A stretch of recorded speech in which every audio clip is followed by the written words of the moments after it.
So welcome to this section on NLP techniques and algorithms. We're going to start talking about n-grams. So an n-gram is a continuous sequence of n items from a given sequence of text or speech. And n-grams of text are extensively used in text mining and natural language processing tasks. In other words, n-grams are simply all combinations of adjacent words or letters of length n that you can find in your source text. If it's a one-word gram, it's called a unigram. Bigram is for two-word grams, and a trigram is for three-word grams, and so forth.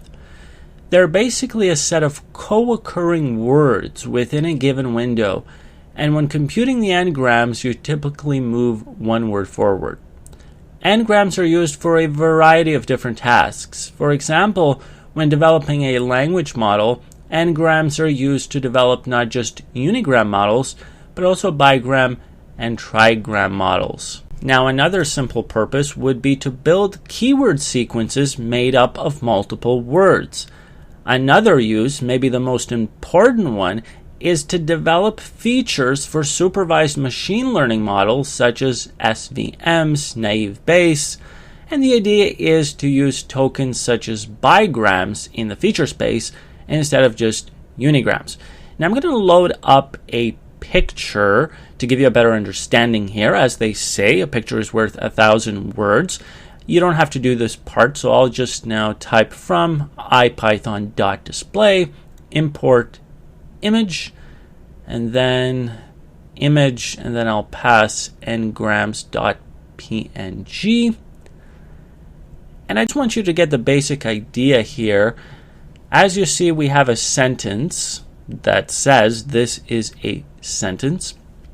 And when we say n-grams, we could say n equals 1. So in that case, you would be just including one word, this.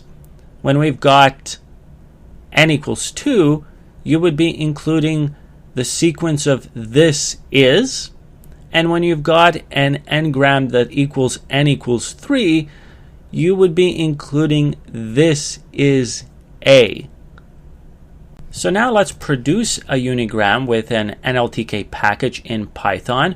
The first thing we're going to do is we're going to load our sample text and then import the NLTK package.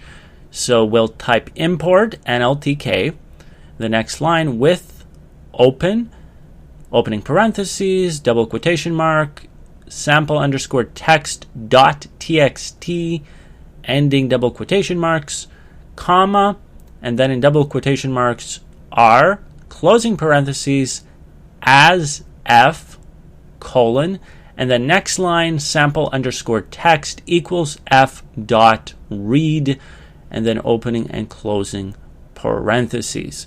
Now, since unigrams are basically the distinct set of word tokens we have seen before, we can actually use tokenization to generate unigrams. So first, we're going to use the word underscore tokenize function of NLTK to produce tokens, also known as unigrams, for this lecture. Then we're going to use remove underscore punctuation function that we've written before to eliminate the punctuations from the tokens. So we're going to just type in import regex as re, and the next line def, remove underscore punctuation, and then we'll pass words, and then colon.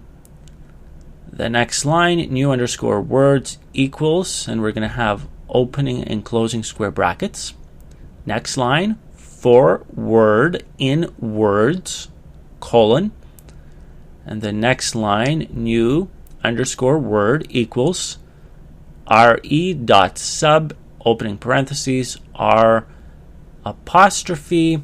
Then we have opening square brackets, the caret symbol, backward slash w, another backward slash s, closing square brackets, apostrophe, and then comma, and then we'll have two apostrophes, comma, word, and then closing parentheses. The next line, if new underscore word, and then exclamation point equals, again, we've got two apostrophes here, and then colon, and then next line, new underscore words dot append, and then we will pass new underscore word, and then next line, return new underscore words. Now moving on, we better lower the text to standardize the tokens so that Python understands that capitalized words and lowercase words are exactly the same thing. So to do that, sample underscore text equals sample underscore text dot lower, opening and closing parentheses, next line, words equals nltk dot word underscore tokenize, and then we'll pass sample underscore text. Next line, tokens equals remove underscore punctuation, and then we'll pass words. And then finally print, and we'll pass tokens. So now what we want to do is see the number of each unigram within the sample. So to do that, token underscore FREQ equals nltk dot uppercase FREQ uppercase DIST, and then we'll pass tokens as the argument. Now remember that nltk.freq dist is a function that returns a key value pair in dictionary format. So now let's just type token underscore FREQ, and there is our output. Now let's write each unigram along with its count. So to do that, let's type for token in token underscore FREQ dot keys, opening and closing parentheses, and then colon. Now, as you can see above, keys of token underscore frequency are unigrams and values are counts.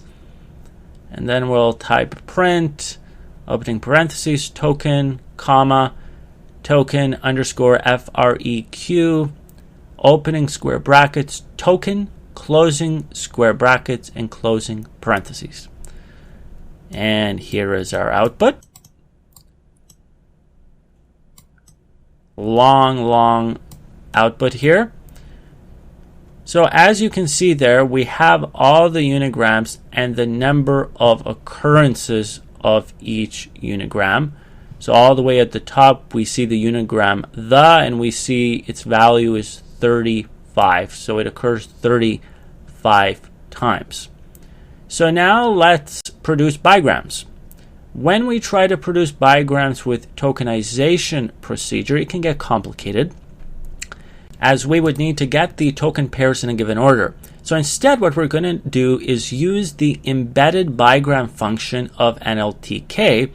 This is as simple as doing this. So we're going to type bigrams equals NLTK.bigrams, and then we'll pass tokens. And then token underscore FREQ equals NLTK dot uppercase FREQ uppercase DIST, and then we will pass bigrams. And then for token in token underscore FREQ dot keys, opening and closing parentheses, colon, and then next line we're going to print, opening parentheses, token, comma, token underscore FREQ, opening square brackets, token, closing square brackets, closing parentheses. So there we are. There are our bigrams. So what I want you to do now is go ahead and I want you to produce the trigrams. So same idea as we just did. Try and go ahead and do it. And I will go ahead here in just a second and copy and paste the code, as it's very similar to what we just did. And we're going to produce our trigrams, and here it is. Here's the output for that. So hopefully you got it to work. If not, just copy the code. Now, when it comes to n-grams larger than 3, we can use another NLTK function with the number of grams as a parameter. So the way that we would do that is type in 4 grams equals NLTK dot n grams, and then opening parentheses tokens, comma 4, and then closing parentheses. And then next line, token underscore FREQ equals NLTK dot FREQ DIST, and then in parentheses, pass 4 grams. Everything else is the same, so you can just copy and paste that aspect. And then you're going to get your 4 grams. Now, the final thing we'll do in this lecture is we're going to join all the items inside a tuple by separating it with a space so that we have n-gram word groups, and we could use this for other purposes such as keyword matching. So I'm just going to copy and paste this code, as this video is getting quite long. And all we're doing here is we at first are joining the tokens inside the trigrams by spaces, and then we're doing the same thing for all the trigrams.